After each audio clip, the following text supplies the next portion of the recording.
Seguimos aqui com mais do noticiário e a gente fala agora sobre o suposto filho do apresentador Gugu Liberato, Ricardo Rocha, de 48 anos, que declarou que se arrepende de não ter procurado o apresentador em vida para falar sobre a suposta paternidade. Ele deve fazer um exame de DNA, mas pode entrar na disputa pela herança deixada pelo apresentador.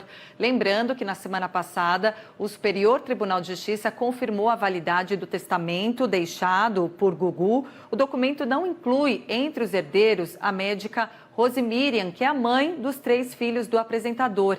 Ela havia pedido a anulação de um contrato de 2011 que não previa o reconhecimento da união estável. A sentença reverteu a decisão do Tribunal de Justiça de São Paulo, que tinha sido favorável à médica. Com isso, o patrimônio do apresentador, avaliado em R$ 1 bilhão, será dividido da seguinte forma: 75% aos 3 filhos do casal e outros 25% para os sobrinhos de Gugu. São 5 sobrinhos. O apresentador, lembrando aqui, morreu aos 60 anos depois de cair do sótão de casa em Orlando, nos Estados Unidos, em novembro de 2019. A defesa de Rose Miriam, a mãe dos filhos, diz que vai recorrer dessa decisão.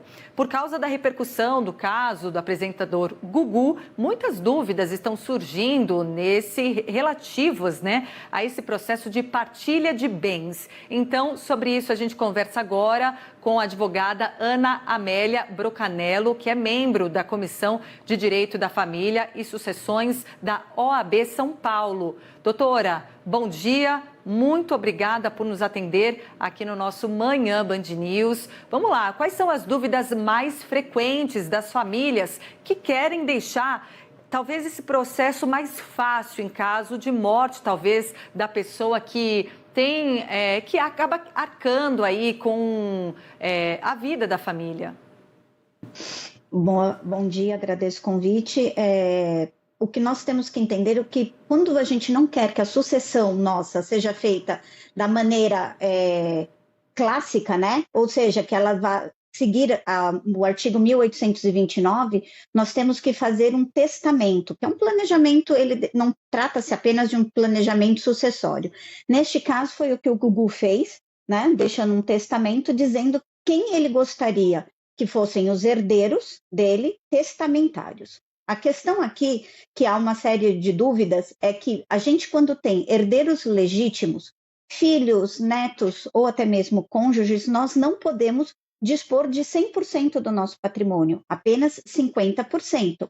E neste caso, ele confirma que dentro dos 50% obrigatórios, que nós chamamos de legítima, seriam os 3 filhos os herdeiros, e ele diz que dentro do testamento, na parte testamentária, na parte que ele pode dispor, que são aqueles outros 50%, ele deixa novamente 25% aos filhos, da totalidade, e outros 25% em relação aos sobrinhos. Por isso que os filhos se tornam herdeiros de 75%, sendo 50% pela legítima e 25% pela testamentária, e os sobrinhos testamentários.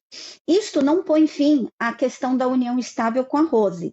Ele dá mais um indício de que talvez não existisse ali uma união estável, porque quando ele confirma que os 3 filhos são os únicos herdeiros legítimos ali do patrimônio, dá uma sensação, dá uma insinuação de que seriam apenas eles os herdeiros legítimos, de que não existiria uma companheira passível de herdar dentro da legitimidade esse patrimônio. Então, a grande questão aqui do testamento deixado e confirmado pelo STJ é justamente a questão de que, ao colocar 3 herdeiros da parte legítima, que ele diz que na legítima ele somente reconhece os 3 filhos, dá aí um indício. Isso pode ter uma reviravolta aqui na questão da união estável, que ainda corre em primeira instância, que ainda está para ser resolvida, de que seria talvez um indício de que ele não reconhece ela como companheira e por isso ela não seria herdeira. Em relação à parte disponível, simplesmente são os sobrinhos, tudo bem, ele poderia deixar, ele deixaria 25% para os filhos. O que nós teríamos aqui uma discussão seria sobre a legítima e não sobre a parte testamentária. Doutora, agora a dúvida é a seguinte: se o Gugu ou qualquer outra pessoa deixar ali um testamento, né, já ter esse planejamento de antes da morte, né, para quem tem muitos bens, já deixar essa vontade ali escrita em vida, por que a justiça ainda pode questionar esse desejo com a sua morte? O que mais pode ser avaliado, já que a vontade daquela pessoa era que aquilo fosse cumprido? Todas as vezes que nós temos um testamento, é obrigatório, mesmo que sejam pessoas maiores, patrimônio líquido, de fazer a possibilidade de fazer até mesmo um inventário extrajudicial ali realizado em cartório, nós somos obrigados a validar esse testamento perante a justiça, justamente para ver se a pessoa não disponibilizou, não distribuiu dentro desse testamento quinhões que a legislação não permite. Então, vamos usar o caso do Gugu. Por exemplo, que ele falasse que 60% ficaria como herança, né, por testamento. Isto invadiria a parte da legislação. Então, ele estaria dispondo de patrimônio superior ao que ele pode pela legislação. Então, por isso que normalmente a justiça entra para validar, para ver se aquele testamento foi feito com todos os requisitos legais, quando público. Quando particular, eles vão procurar as testemunhas que ali assinaram, firmaram aquele documento, para saber se realmente expressava a vontade daquele testador, para que haja realmente ali a legalidade e a vontade de quem deixa aquele patrimônio seja respeitada. Muito bem, doutora, muito obrigada pelas explicações. Um abraço, obrigada pela sua presença, sua participação com a gente e até uma próxima oportunidade. Agradeço, sempre à disposição.